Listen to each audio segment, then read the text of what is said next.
And I have been in front of over 1,000 judges. But the one who's baffled him the most is Judge Cassandra Collier-Williams. He ran towards me and kicked me in the ribs and my shoulder, and then multiple times in the back of the head. Dudley suffered severe contusions and a broken shoulder. This guy is unpredictably violent. During Walter's bench trial this past Monday, Collier-Williams reduced his felony charge to a misdemeanor, allowing Walters to walk the streets of Cleveland once again. Walters spent 2 months in jail until earlier this week when Judge Collier-Williams let him go with time served. The judge gave him the absolute minimum sentence that was available. I feel the judge let us down. Surveillance video captured Walters beating on him in Tower City. She just gave him time served, which is, I think, ridiculous because I feel he's a menace to society. After assaulting Tony, Walters was arrested and released the next day to attack once again. This time, he injured a man near Whiskey Island so severely, he required stitches. I ain't do no crime, bro. We've been walking this whole time. He's going to be out there doing the same thing again. Walters was arrested again yesterday, just 2 days after being released. He now faces some minor charges in Garfield Heights. An interesting side note in this case, in 2021, this judge's son was convicted of murdering his wife and sentenced to life in prison.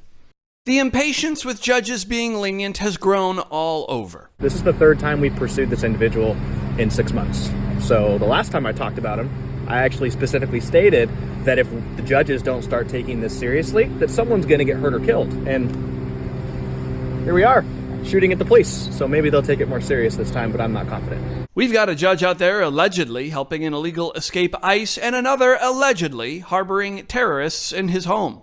But outside of these comically ridiculous cases, judges' leniency is leading to people getting killed.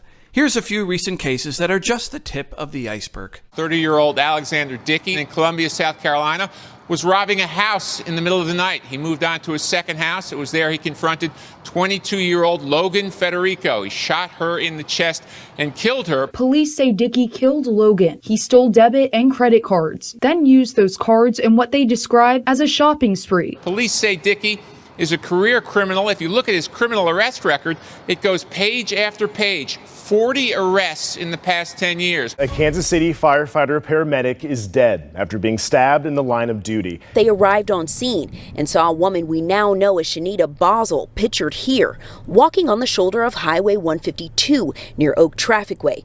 She had a laceration to her finger. While being transported, things turned deadly. Yes, ASAP. My partners were stabbed. She was charged just last week in connection with allegedly attacking an off-duty officer. The officer said he attempted to detain Basel, who allegedly resisted, grabbed his handcuffs, and tried multiple times to reach for a knife attached to his chest, to his vest, while attempting to call for help. On his police radio, the officer reported that Basel bit his left forearm and refused to let go. The judge, in that case, as in all criminal cases, reviewed the circumstances, determined the appropriate bond.